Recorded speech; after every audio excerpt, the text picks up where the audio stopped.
راولپنڈی میں ذکر اہل بیت کانفرنس سے خطاب کرتے ہوئے میں نے روافظ اور نواسب دونوں کا رد کیا۔ وہاں پر میں نے کہا کہ میں نبی علیہ السلام کے تمام صحابہ کے ہم غلام ہیں اور ہم ان پر قربان، اور رسول اللہ کے صحابہ جنتی ہیں اور ہم ان پہ صدقے اور واری جاتے ہیں، لیکن ہم جو اوریجنل صحابہ ہیں ان کے غلام ہیں۔ جن لوگوں کو تم اے نواسب زمانہ زبردستی صحابہ کی لسٹ میں داخل کیا ہے، جیسے مروان، یزید اور عمر بن سعد جیسے لوگ، ان کا ہم نہ ادب کرتے ہیں نہ احترام، بلکہ یہ لوگ ہمارے جوتے کی نوک پر ہیں۔ اور میں نے اور بھی ان کے حوالے سے بڑے سخت جو ہے نا وہ الفاظ استعمال کیے جو کہ میرے ایمان کا تقاضا تھے۔ میری گفتگو کا سیاق اس بات کی وضاحت خود کر رہا ہے کہ میں ایسے لوگوں کی بات کر رہا ہوں اور ان کے حوالے سے لعنت کر رہا ہوں یا ان کے حوالے سے سخت جملے بول رہا ہوں جو صحابہ نہیں ہیں اور ان کو صحابہ کی لسٹ میں داخل کیے گئے۔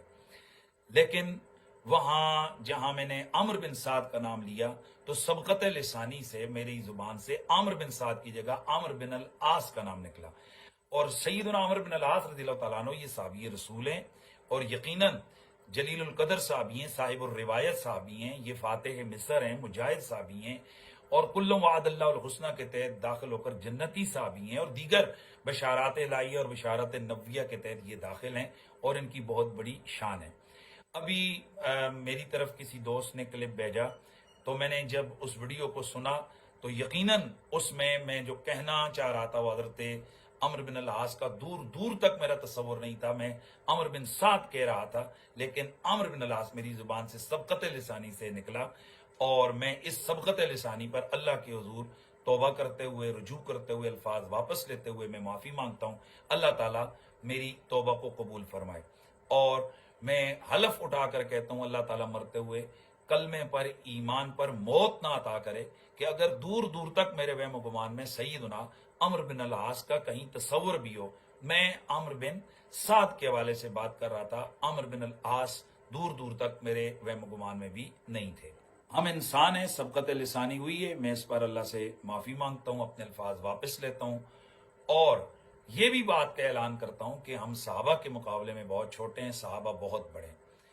میں اس سے قبل بھی اگر مجھ سے کبھی کوئی سبقت لسانی ہوئی، میرے سے 15 سال پہلے ایک سبقت لسانی ہوئی جس کو بار بار رپیٹ کیا جاتا رہا، بار بار اپلوڈ کر کے کہا جاتا رہا کہ یہ دیکھو اس نے بے ادبی کی ہے۔ میں نے تو بار بار اس پر پھر کہتا رہا، وضاحت کرتا رہا اور اللہ سے معافی مانگتا رہا، یہ سوچ کر کہ صحابہ بڑے ہیں اور ہم چھوٹے ہیں۔ کچھ عرصہ قبل میرے سے اسی طرح گفتگو کے دوران، بلکہ یہ کافی سال ہو گئے، حضرت سیدنا ابو سفیان رضی اللہ تعالیٰ عنہ کے حوالے سے میں گفتگو کر رہا تھا، اور میں نے وہاں زید بن دسنہ رضی اللہ تعالیٰ عنہ کا واقعہ بیان کیا کہ سیدنا زید بن دسنہ کو حضرت ابو سفیان نے، یعنی ابھی وہ اسلام نہیں لائے تھے تو انہوں نے شہید کیا، تو میں نے اس وقت ان کے لیے لفظ پلید بولا۔ ظاہر ہے وہ سیاق وہ تھا کہ جب وہ ایمان نہیں لائے تھے، اور اس کے متصل بعد میں نے وضاحت کی کہ جب وہ ایمان لے آئے تو پھر وہ صحابی رسول ہیں رضی اللہ تعالی عنہ، ہم ان کا احترام کرتے ہیں۔ لیکن اس پر بھی بعض لوگوں نے کہا کہ نہیں، یہ ان کی بے ادبی ہے، یہ متصل جو بات آپ نے وضاحت کی یہ قابل قبول نہیں، تو میں پھر بھی اکڑا نہیں۔ میں نے جب کورونا کے ایام تھے تو میں نے اس پر بھی میں نے اللہ کے حضور رجوع کیا۔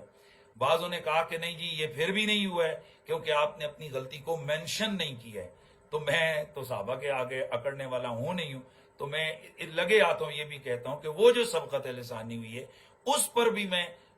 ایک دفعہ نہیں 100 بار بھی ہم اللہ سے معافی مانگیں تو کام ہے، اور میں معافی مانگتا ہوں۔ اللہ تعالیٰ ہماری توبہ کو قبول فرمائے، اور اللہ کریم ہم سب کا خاتمہ ایمان پہ فرمائے، اور اہل بیت اور صحابہ کے سامنے اللہ ہمیں چھوٹا ہی رکھے۔